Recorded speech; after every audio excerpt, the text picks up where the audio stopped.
নয়, পিন্ডি নয়, নয় অন্য কোনো দেশ, সবার আগে বাংলাদেশ। গতকাল ঢাকার নয়াপল্টনে এক সমাবেশে বিএনপির ভারপ্রাপ্ত চেয়ারম্যান তারেক রহমান বলেছেন, ডিসেম্বরের মধ্যেই জাতীয় নির্বাচন দিতে হবে, ডিসেম্বরের মধ্যেই নির্বাচন অনুষ্ঠিত হবে।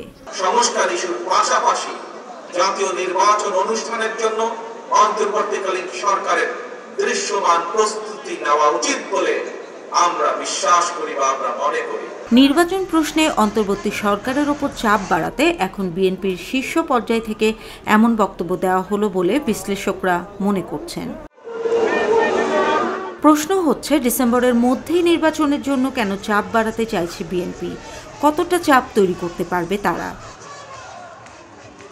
কারণ বিএনপির এই অবস্থানের সঙ্গে নেই বর্তমানে রাজনীতিতে প্রভাবশালী অন্য দলগুলো, অর্থাৎ জুলাই গণ অভ্যুত্থানে ছাত্র নেতৃত্বের দল জাতীয় নাগরিক পার্টি বা এনসিপি ও জামায়াতে ইসলামী।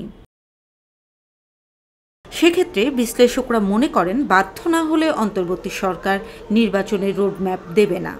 এমনকি সরকার ডিসেম্বরে নির্বাচন করতে চায় না বলেও তারা মনে করেন। সে কারণে সরকারকে বাধ্য করানোর চেষ্টা থাকবে বিএনপির। প্রশ্ন হচ্ছে, কেন চাপ বাড়াতে চাইছে বিএনপি? কারণ নির্বাচন হলেই বিএনপি ক্ষমতায় যাবে, এই ধারণা তৈরি হয়েছে বিএনপির নেতাকর্মীদের মধ্যে এবং দেশের রাজনৈতিক অঙ্গনে।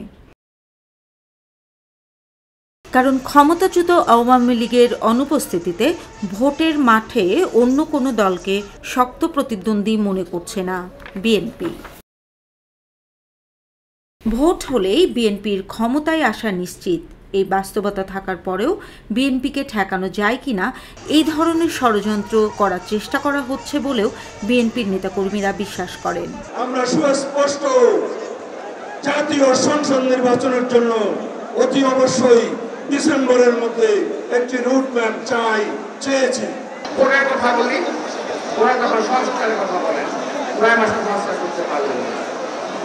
আমি যখন কাজের কথা বলি, তারপরে অপকর্মের কথা বলেন, আপনারা শেষ করতে পারেন না, আপনার কোনো কাজ শেষ করতে পারবেন না।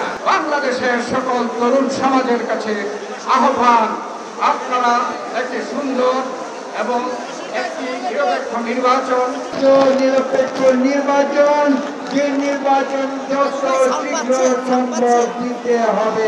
দলটির ধারণা, অন্তর্বর্তী সরকার বাধ্য না হলে নির্বাচনের রোডম্যাপ দেবেন না, ফলে সরকারকে বাধ্য করার চেষ্টাও থাকবে বিএনপির।